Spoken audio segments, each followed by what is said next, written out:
meeting is on YouTube.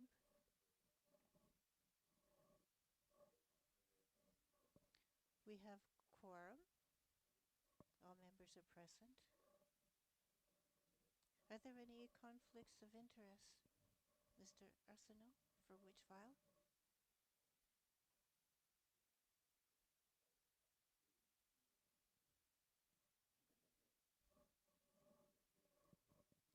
Any other conflicts of interest?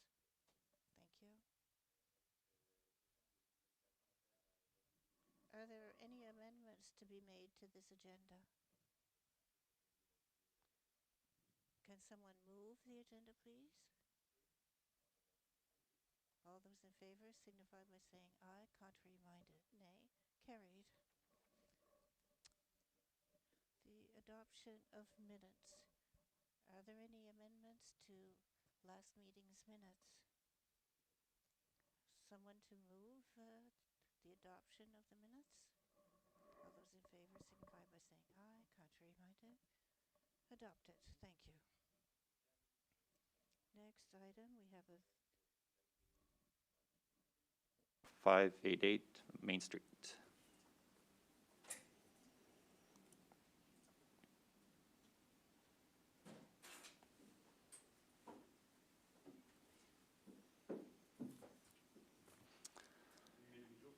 Nope. That would help. Thank you. So good evening, everyone. The application was made in English, so the presentation will be in English as well. So here we have 5 variance requests in order to permit a 57-unit residential building. So I'll go over briefly the requests. One is to increase the maximum height of the building from 15 meters that is permitted to 16 meters. Another is to permit a flat roof where a pitched roof is required.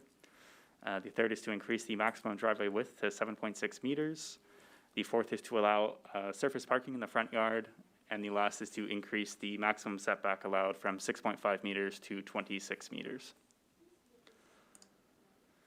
So the property is located, the civic address is 488 Main Street, but it's actually a through lot from Main into Greenwood. It's quite a large parcel there, kind of bordering the campground. I think that's the bakery kind of at the southern end along Main Street, and there's a couple other residential properties in there as well. Just some photos of the site, basically. So this is looking from Greenwood, looking, I guess that would be south onto the property. So the building would be proposed kind of just in behind this red house here. You can see kind of the trailers and the campground on the left-hand side. This is another photo from Greenwood looking through. So there's actually going to be a new public road as part of this development that will be discussed more at the next item. But that house that's located there is approximately where the exit, the new intersection would be with Greenwood and the new public road. And here's a property, a photo looking from Main Street north to the property. So you can see that there's a creek on one edge of the property. There are certain environmental regulations in terms of developing near watercourses, but they're far enough away that this will not be impacting the development in question. So the zoning of the property is actually 2 different zones. So kind of the northern half of the property is zoned R3, high density residential, and the middle to southern part of the property is zoned general commercial, fronting on Main Street. Both of these zones permit a multi-unit residential building, so there's no issues in terms of use. But there are actually different policies in place for these 2 zones as well, because they fall into different designations in the municipal plan. So I included in the report basically all the policies from the 2 different boroughs and everything else, so that's why it was a bit longer than usual there. So this is the site plan that we're looking at today. So the total build out that they're proposing is kind of, there's buildings A, B, and C and a couple other lots. Today we're just treating building A. So in the future, if the future development needs to come through for variances, those will be dealt at by the committee in the future. And so I just gotta, I guess, spend a couple minutes talking about the municipal plan, kind of what it is and why it's so important. So the municipal plan is a document adopted by town council that sets out the overall vision for development in the community. So how do we want the Shediac and the town to develop? And so the policies and the proposals are based on, public interest and the public feedback that was taken at the time that the municipal plan was made. And so the municipal plan is really a document that represents exactly that. It's for the benefit of the public in the town of Shediac, to ensure uniformity in development across the town. And there are, further from that, standards in the zoning bylaw in place to ensure that that kind of large vision that's established in the plan is carried out on the day-to-day development.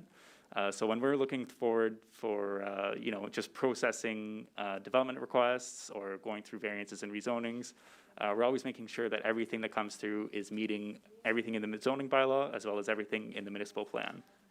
And so our role throughout this process is really to ensure that the development that's coming through is maintaining the integrity of that zoning bylaw and the municipal plan. And so the policies that are established in the municipal plan, certainly, and I could spend a lot of time talking about what's good about this development. We're hitting a lot of density kind of along our main corridor where density is really is designated in the town.